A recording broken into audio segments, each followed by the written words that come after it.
You see, any fruit and any form of plant reflects some shape or form of something on or inside of your body.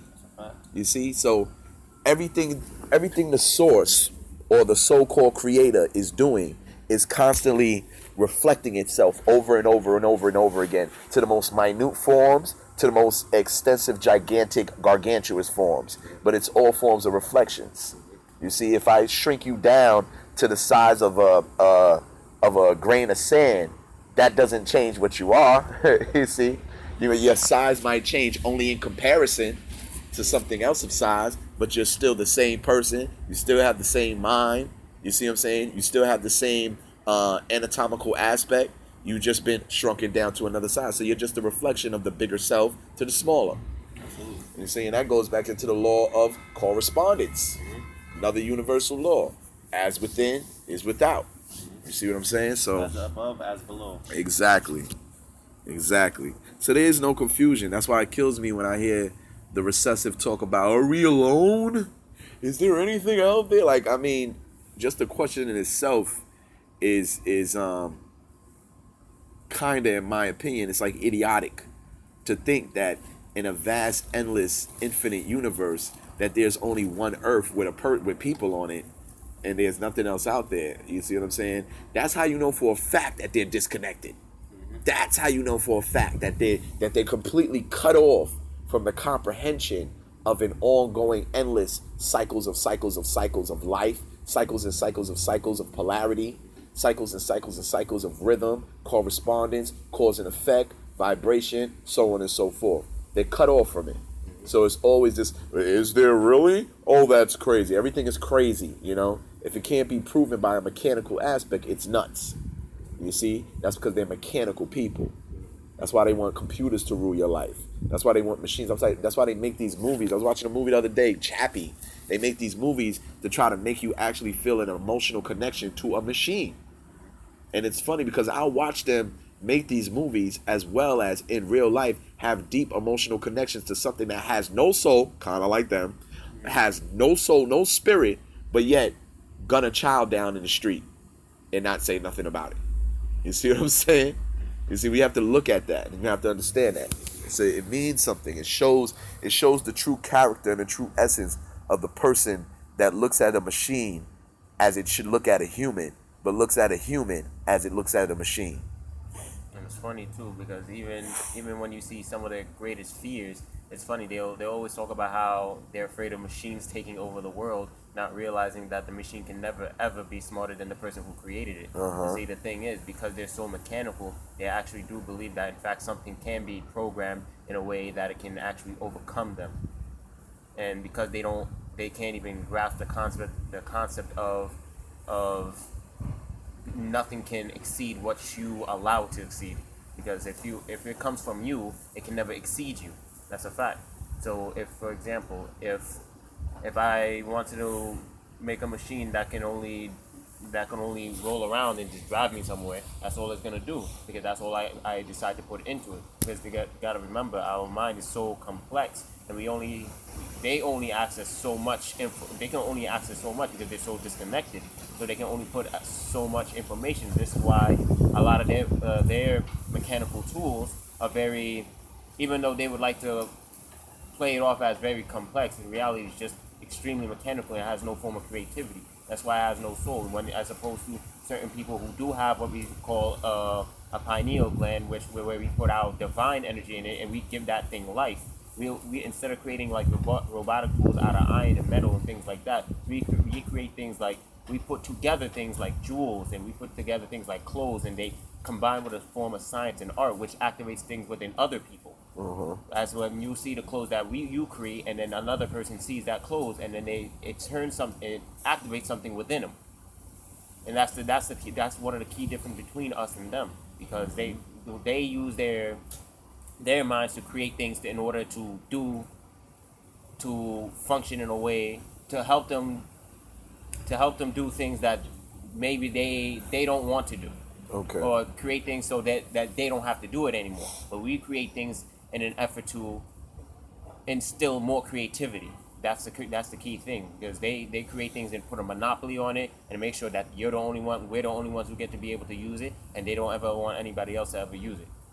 They create things to make the human obsolete. We create things to activate the human to higher levels. Absolutely. That's the difference.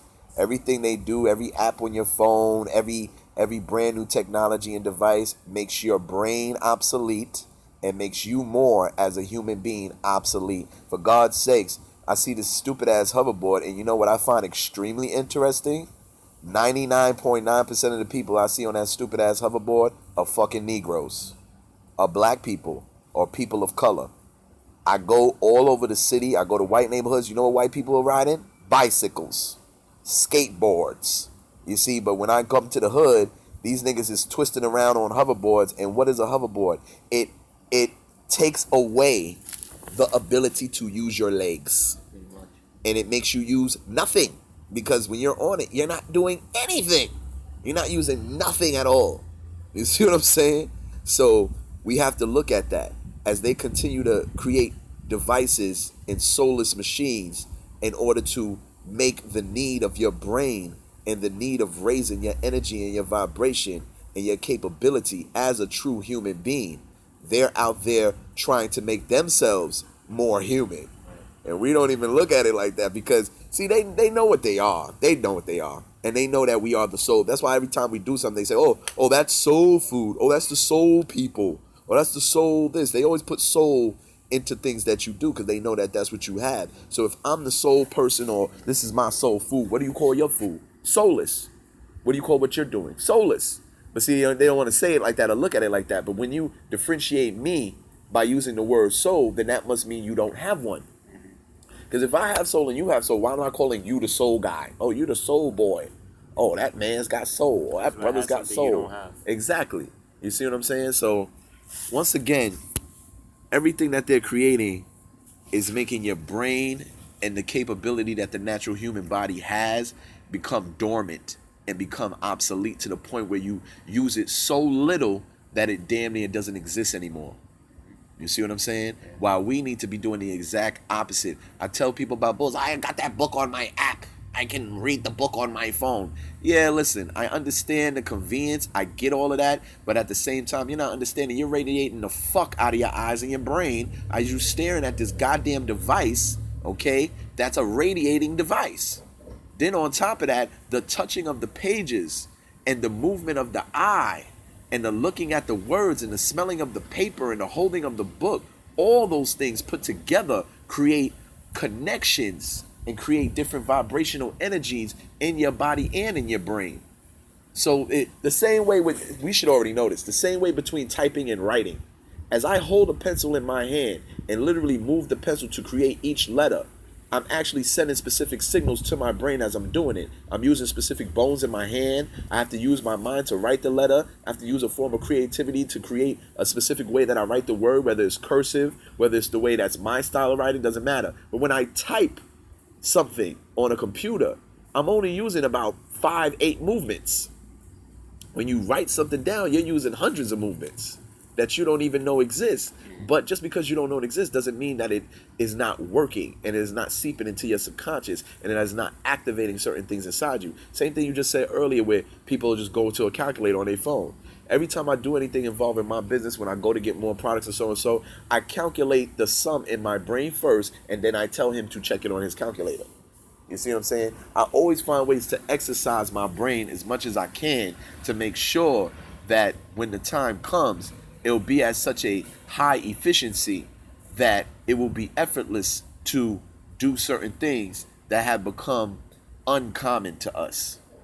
Because that's what this is all about. Making us completely dependent on things, and then the day that they choose, pressing that button. Now where's your Wi-Fi? Now where's your app for this and that? I saw people all the time, I got all of that in my phone. You got all your pictures, you got all your information. Isn't it crazy how we have literally every single thing that runs our life in one small device? What the fuck happens when that device don't work no more? You see what I'm saying? Where's your memories of your family? In my phone. Where's your contacts? In my phone. Where's your calculator? Should be in your brain. In my phone. Everything's in your phone. Lose your brain. You see what I'm saying? So once again, who is the master? Your phone or you? Who is the master? Your smart TV or you? Who's the master? Because the master is the one that's more intelligent and that figures out a way to not work but to make you work. You see what I'm saying? That's what a master does. It's funny, you watch these slave movies, you literally seeing dozens to hundreds of slaves and one white nigga sitting there just like, all right, nigga. I'm sitting there like, there's literally hundreds of y'all motherfuckers. Kill this motherfucking goddamn recessive. There's only one of them. I mean, I know one of y'all motherfuckers can take him out.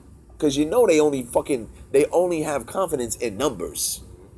But see, when they know that they have your mind, and when they know that you have become submissive within your mind, and you truly feel that you are nothing in the lowest form of quality of human being, then you won't even try.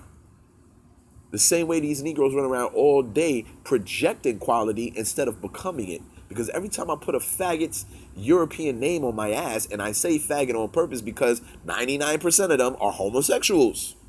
All those European names we wear, they are homosexuals. So you put a faggot's fucking name on your ass in order to project what? That you have quality. Oh shit, damn, this nigga got the Gucci and the Fendi and the Prada and the... You see what I'm saying? But the quality is not what I wear. The quality is what I am. It's my capabilities. It's my spirituality. It's my vibration and my frequency and how I'm constantly raising myself and capable of doing so many different things that it boggles the so-called mankind human mind, because mankind and humanity are two different things. We got to understand that as well. You know what I'm saying? But that's why I'm always working to prove to myself what is the limitation, because there is no limitation. Fasting for weeks, over a month, you know what I'm saying? It's little small things, practicing manifestation, affirmations, you see what I'm saying? Traveling, astro travel, you know, you must always exercise and practice these things so you can truly see that they exist, and that they exist because you are technically a divine being, aka a god. You see? So there really is no limitation to what you can and can't do. It's only your mind that allows you to think you can't do something. When I say shit to people and the first thing they want to say, oh no, that's impossible. And I'm looking at them like, oh, you've done it? You've tried it? No. So how do you speak with such confidence and say that I can't do something that I've already done? We have this tendency all the time to do that. No. You can't do that. You need your protein. Not understanding that there's proteins in thousands of different plants. But somebody told you can only get protein for raw, rotting flesh. Who gave you these perceptions? But yeah, man. It's hilarious. That's a fact. Our minds are the greatest things on the planet. The only thing stopping you from doing something is you. Yep. And that's why the best way to control you is to believe. Is to give you a form of belief to where you truly think you have no control. I use words like minority. And some idiot calls me the other night talking about some argument he was having with somebody else. They use me like some type of, mediator or what's the word? Not mediator. I don't want to say mediator. To confirm things. You see what I'm saying? So, there's more white people than black people. Blah, blah, blah, blah. Who told you that? Because you're a minority? And minority means minor, means tiny, means little. You see? And because you believe in that, you find it impossible to truly think that you dominate the whole fucking planet. You see what I'm saying? Whatever I can get your mind to believe becomes your reality. Whoever controls your perception controls your reality. They don't have to control it being inside your house. They control it from fucking space somewhere. They control it on the other side of the globe. You see what I'm saying? All it's about is controlling your perception. Your perception is with you at all times. That's the key difference. They call it in the book, what was it? The Willie Lynch letter. It was from Andrew. Is that his name? I can't remember his name at the moment, but he was mentioning that there's a difference between a slave maker and a slave master. And he said a slave maker is someone who uses brute force and physical things to actually put you in a state of fear in which you do something that he wants you to do. A slave master is someone who figures out a way to master or make something look easy. So he's been able to enslave you in a way where you is so efficient that you don't even realize he's got you as a slave. And that's the difference between a slave master and a slave maker. Everybody know a slave maker, you can tell who the person is imprisoning you. But a slave master, you don't even know who he is. That's right. And that's the key difference. Fuck around, you think he's your best friend. Yep. Actually, you think he's your savior. That's the best ones. They saved you from your savagery. Saved you from your savagery. That's the difference. Yeah, I want to go.